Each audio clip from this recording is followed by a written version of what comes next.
नमस्कार, आप देख रहे हैं न्यूज नेशन। अपनी पूरी टीम के साथ हाजिर हैं हम 10 का दम लेकर। इस शो में हम आपको दिखाएंगे दिन भर की तमाम अहम खबरें जो आपके लिए जानना बेहद जरूरी है। हर उस बड़ी खबर का हर पहलू से हम आपको रूबरू करवाएंगे और उन तमाम खबरों के मायने आपको बताएंगे हमारे 5 रिपोर्टर्स। तो चलिए सबसे पहले बात करते हैं चीन की, जो एक तरफ तो भारत के साथ शांति की बात करता है और दूसरी तरफ उसने LAC पर घातक मिसाइलें और फाइटर जेट्स तैनात कर दिए।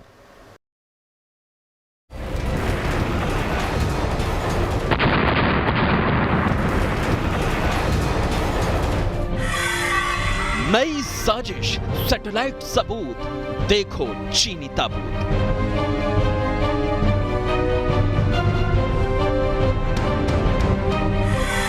विपरीत बुद्धि, विनाशकाल, ड्रैगन करेगा मलाल।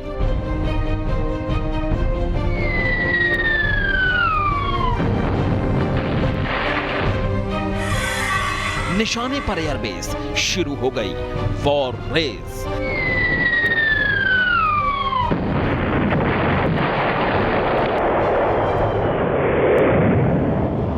चीन की बहुत बड़ी साजिश का खुलासा हुआ है। चीन ने LAC से सिर्फ 10 किलोमीटर दूर सरफेस टू एयर मिसाइलों की पक्की तैनाती शुरू कर दी है।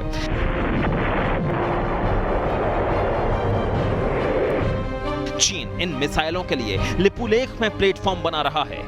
लिपुलेख, जहां भारत, नेपाल और चीन का बॉर्डर मिलता है, जिसे चीन की शह पर नेपाल ने अपने नक्शे पर दिखा दिया था। भारत, नेपाल और चीन के ट्राई जंक्शन एरिया में चीन की इस साजिश का सैटेलाइट सबूत दिया है open source intelligence agency.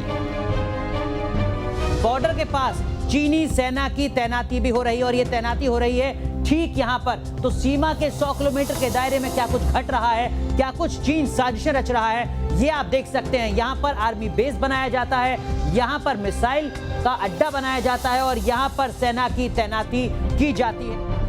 LAC पर चीन की साजिश बढ़ती जा रही है। LAC के पास चीन के शिनजियांग और तिब्बत में चीन ने कहां-कहां अपने एयरबेस बना रखे हैं, जहां इन दिनों PLA की एयरफोर्स की हरकतें बढ़ गई हैं। लेकिन भारतीय एजेंसियां भी जवाब देने के लिए पूरी तरह से तैयार हैं। चीन की हर चाल पर खुफिया नजर रखी जा रही है। लद्दाख के आसपास चीन हवाई ठिकानों पर भी तेजी से निर्माण कर रहा है। चीन की वायुसेना दनादन हार्डन शेल्टर बनवा रही है। LAC के आसपास हवाई अड्डों पर रनवे की लंबाई बढ़वाई जा रही है और इस सब का मतलब साफ है, चीन शांति की बात कर रहा है, लेकिन पीठ में छुरा भोंकने की तैयारी भी। अब देखिए LAC के नजदीक चीन के वो एयरबेस जहां चीन ने फाइटर जेट तैनात किए हैं। होटन, गरगुंसा, काशघर, होपिंग, डोंकाडोंग, लिंची और पंगट एयरबेस। अपने इन एयरबेस के जरिए भारत को सरप्राइज देना चाहता है, लेकिन हिंदुस्तान ने तो चीन के लिए एक नहीं बल्कि कई बड़े सरप्राइज तैयार करके रखे हैं। ड्रैगन किसी हिमाकत के बारे में सोचे तो सही, उसे मुंहतोड़ जवाब दिया जाएगा। इसीलिए चीन के इन सभी एयरबेस पर भारत ने कड़ी निगरानी रखी है। नेपाल चीन की कठपुतली बन गया है। चीन ने लिपुलेख के आसपास 1000 से ज्यादा सैनिकों को तैनात किया हुआ है। चीन नेपाल को दिखा रहा है कि वो उसके साथ है, लेकिन भारतीय सेना चीन की साजिश से निपटने का पूरा बंदोबस्त कर चुकी है। Team news nation. Sushant case में CBI की टीम जांच के लिए मुंबई पहुंच चुकी है। CBI की टीम ने मुंबई पुलिस के तमाम उन अधिकारियों से न सिर्फ बातचीत की जिन्होंने सुशांत केस की जांच की, बल्कि सुशांत केस से जुड़े तमाम दस्तावेज और सबूत भी अपने कब्जे में लिए।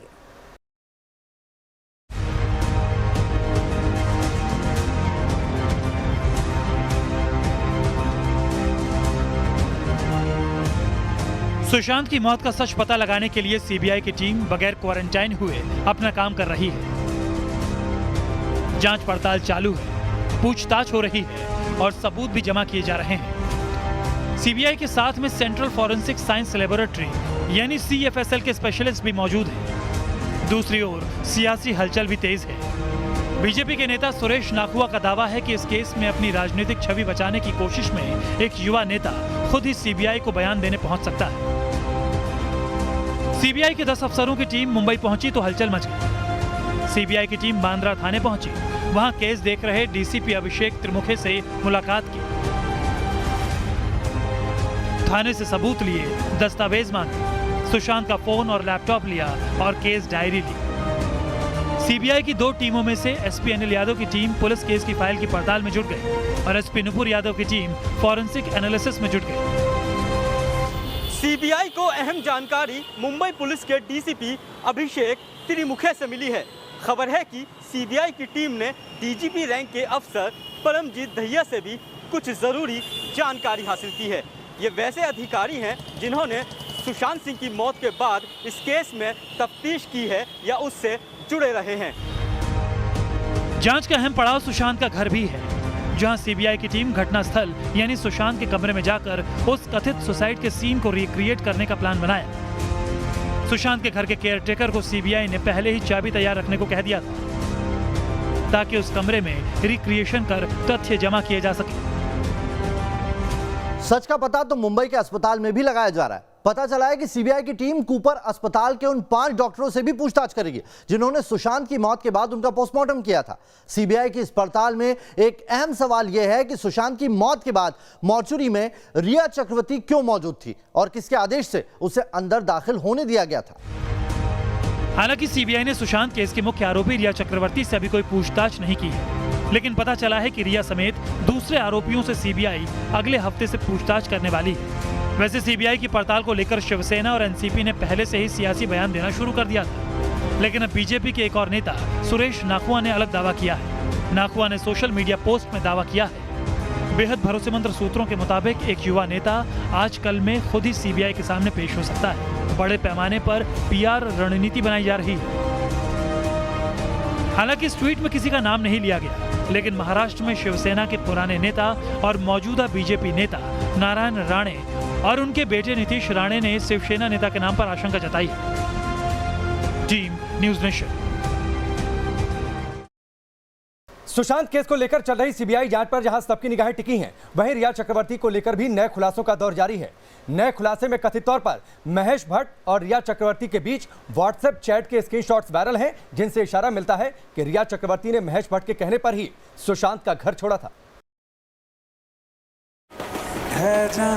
उनसे मोहब्बत कमाल की होती है। यह नेताजी की हवेली जिसका दिल अभी धड़कता है हमारी सांसों के साथ। 2 साल पहले पर्दे पर आई महेश भट्ट की जलेबी और भट्ट के हाथों रिया के होठों तक पहुंचती जलेबी। कुछ तो गड़बड़ जरूर है। काश मुझे तुम्हारे बिना जीना आता। पर्दे पर मोहब्बत को छोड़कर जाने वाली आयशा और असल जिंदगी में सुशांत को छोड़कर जाने वाली रिया। कुछ तो गड़बड़ जरूर है। और गड़बड़ बहुत कुछ हो सकता है, क्योंकि गुरु महेश भट्ट और चेला रिया के बीच की कथित व्हाट्सएप बातचीत इसी ओर इशारा करती है। सुशांत और रिया के ब्रेकअप से महेश भट्ट का कनेक्शन क्या है? आयशा आगे बढ़ गई है सर। अब पीछे मुड़कर मत देखना। ये बातचीत 8 जून 2020 की शाम को हो रही है, यानी वो तारीख जिसके एक दिन पहले दिशा सलियन की संदिग्ध मौत हुई और जिसके बाद रिया चक्रवर्ती ने सुशांत का घर छोड़ दिया था। तो सीबीआई महेश भट्ट और रिया चक्रवर्ती के व्हाट्सएप चैट की जो पूरी तहकीकात है वो तो करेगी, लेकिन हमने कुछ चीजें निकाली है जो सवाल आपको देखने चाहिए। तो रिया चक्रवर्ती और महेश भट्ट के बीच में जो मैसेज आए थे उनके पीछे मतलब क्या है और क्या सच है, ये हम आपको बताते हैं। आयशा मूव्स ऑन, ये मैसेज आया था। इसका मतलब है रिया ने सुशांत को छोड़ा था। रिया को सुशांत ने जाने को नहीं कहा था, इसका सच यहां पर यह निकल के आता है। अगला मैसेज, डोंट लुक बैक, यानी कि भट्ट ने रिया का ब्रेकअप कराया था, जो इसका सच निकल के आ रहा है। और इसका मतलब ये निकलता है कि भट्ट ने रिया को सीख दी। पीस जो रिया ने मैसेज किया था, रिया बेहद सुकून में थी, इसका मतलब ये निकलता है। और इसका सच ये है कि सुशांत को प्लान के तहत डम किया था रिया ने, जो इस मैसेज से सामने आता है। डांसिंग इमोजी भेजी थी, उसका मतलब ये है कि भट्ट ने जश्न का संकेत दिया। रिया और सुशांत ब्रेकअप से भट्ट बेहद खुश थे। विल मेक यू प्राउड, यानी कि अभी काम बाकी है। सुशांत के खिलाफ साजिश अभी जारी थी।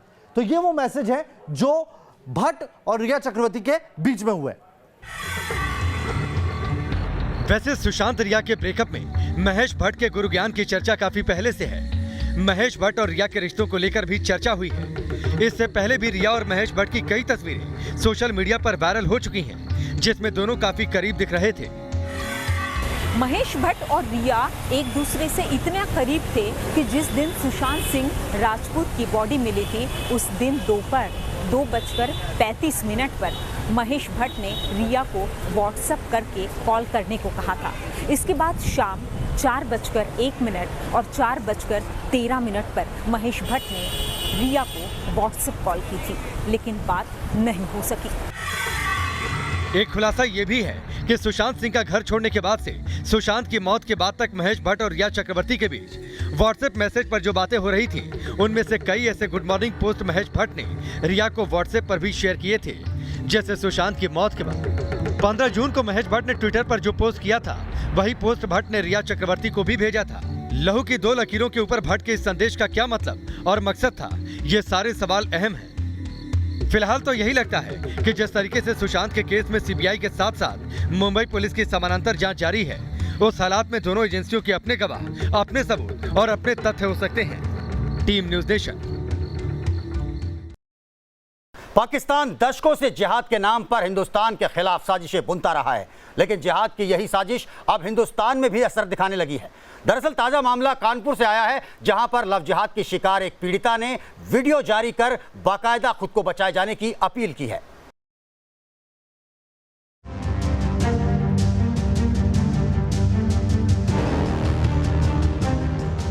पाकिस्तान में धर्म परिवर्तन को जिहाद का नाम और भारत में बहला फुसलाकर धर्म परिवर्तन की कोशिश का आरोप। दोनों ही मामलों में लड़कियों का धर्म बदला गया, लेकिन इन दोनों घटनाओं के पीछे 2 अलग अलग सोच हैं। पाकिस्तान में रोज कोई सिमरन सुल्ताना बना दी जाती है, रोज कोई जगजीत कौर, जोया या नाबालिग ईसाई मायरा को कोई निगहत शहबाज अगवा करके मरियम बना देता है। सोशल मीडिया पर पाकिस्तान के सामाजिक कार्यकर्ता राहत अस्टिन ने एक वीडियो पोस्ट किया है। पाकिस्तान की सिमरन का सच सुनेंगे तो सिहर जाएंगे। सिमरन का घोटकी सिंध के मीरपुर इलाके से कट्टरपंथियों ने अपहरण कर लिया था। बलात्कार के बाद उसे इस्लाम कबूल करवा दिया गया। इस्लाम कबूल करवाने के दौरान उसका वीडियो बनाया गया। सिमरन के परिवार ने इंसाफ के लिए कोर्ट में अर्जी लगाई। कोर्ट से अर्जी खारिज हो गई। जज साहब बोले एक मुस्लिम का गैर मुस्लिम परिवार से कोई संबंध ही नहीं होता, इसलिए अगर बेटी से मिलना है तो उन्हें भी इस्लाम कबूल करना होगा। यूपी के कानपुर में भी लव जिहाद का मामला सामने आया है। कानपुर की शालिनी यादव अब फिजा फातिमा बन गई है। शालिनी के परिवार वालों ने कानपुर के किदवई नगर थाने में मोहम्मद फैजल पर लव जिहाद फैलाने के लिए भी केस दर्ज करवाया है। हालांकि इस मामले में पेश तब सामने आया जब शालिनी ने एक वीडियो जारी कर अपनी जान का खतरा बताया और मदद की गुहार लगाई। जान का खतरा है, मैं जहाँ रह रही हूँ मुझे यहाँ से भी खतरा है। मुझे नहीं पता कल को मेरे साथ क्या हो क्या नहीं हो, इनके साथ क्या हो क्या नहीं हो, ये हमें कुछ भी नहीं मालूम। यूपी पुलिस ने लड़की के परिवार की शिकायत पर केस दर्ज कर लिया है और पुलिस भी इस पूरे मामले में धर्म परिवर्तन की बात मानकर तफ्तीश कर रही है। यहाँ रुक रहे हैं कुछ देर के लिए, लेकिन दमदार 10 में दमदार खबरें जारी रहेंगी।